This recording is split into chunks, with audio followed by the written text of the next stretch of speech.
2 blocks from the Kennedy Memorial Middle School, tucked between Jack's skate and snowboard and Robert's famous barbecue ribs, stood Mrs. Barman's candy store. You could buy any piece of candy for 5 cents. During most of the day, the candy store had modest sales. Between the hours of 3 and 4:30, it was packed with kids. The display case contained 52 white plastic trays of candy, from black cross to clear jelly beans to white peppermints, and all colors and flavors in between.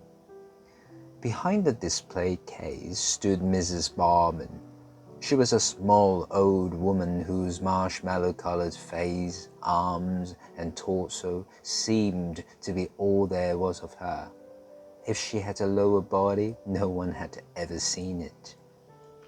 Kids asked for candy by pointing and saying 1 or 2. Mrs. Barman counted out the candy pieces and put them in a small white paper sack. 15 cents, she'd say. The price was all she normally spoke. It was to Mrs. Barman's that Gregory went after school. When it was his turn, the old lady gave him an inquiring look. "I want to speak to Tiny," Gregory announced. Tiny was Mrs. Barman's son. If he was asked the proper way, he would sell you fireworks.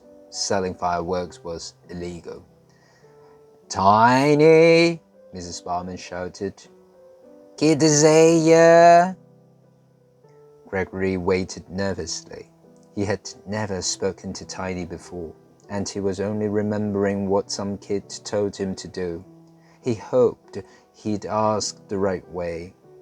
One of the things the kid had told him was, "You got to ask right, or Tiny won't sell you nothing." Tiny, big as a grizzly bear, lumbered out of the back room. He had a large, glistening bald head, an incredibly thick neck, and a belly so huge it was on the verge of splitting the plaid shirt he always wore. No one had ever seen him smile. The kids had all kinds of stories about Tiny. Some said he had played professional football, others said his size was due to the fact that he ate nothing but his mother's candy. Then there were those who claimed Mrs. Barman lost her bottom half because Tiny had blown it away with his fireworks. "You want me, kid?" Tiny said to Gregory. His voice was low, rumbling. "Crackers," Gregory said, hoping he had remembered the password correctly. Tiny looked hard at Gregory, then glanced around to make sure no fire marshal was lurking among the clamorous crowd of children. "Follow me," he growled. Gregory followed Tiny down a narrow, dark passageway into a small room whose walls were covered with metal drawers. A low wattage bulb dangled from flimsy ceiling wires. Gregory looked about. It was all so creepy he began to wish he hadn't come. "What do you want?" Tiny asked. Gregory, fist clenched, said, "A stink bomb and a smoke bomb." Tiny studied Gregory anew. "What you gotta do with them?" After a moment, Gregory said, "Put them in my teacher's house." Tiny's face unfolded into a smile. "I hate teachers," he said. The smile vanished. 75 cents each, he said. Gregory laboriously counted out the quarters, nickels, dimes, and pennies into Tiny's huge hands. "And 25 cents, Tiny added, "for the government tax." Gregory handed over the surcharge. The large man opened 2 metal drawers and extracted 2 small tubes, each as thick as his thumbs. Frizzy grey fuses protruded from their ends. One tube was black and bore a label that read Super Skunk. The other tube was a bright orange color and was called Cloud of Darkness. "Okay, kid," Tiny said. "Where'd you get that stuff?" Gregory struggled to recall the proper reply. "Some kid," he said. "Don't you forget," Tiny said. Turning Gregory around with his big hands, he pushed him out of the room, but not before he whispered, "Go get your teacher." Gregory left the candy store at a trot and went right to a gas station down the block. It sold cookies, chips, and soda. He went in and made a show of looking at the offerings. When no one was looking, he grabbed a book of complimentary matches from the counter and raced back to school. At 4:30, Mrs. Wessex stepped out of the school. In each hand, she had a cloth shopping bag loaded with books and papers.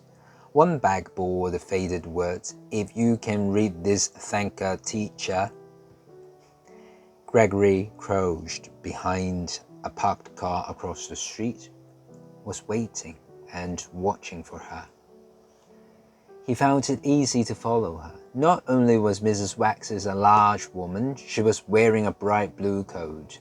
Though Gregory knew, without knowing how he knew, that she lived in that neighborhood, he didn't know where.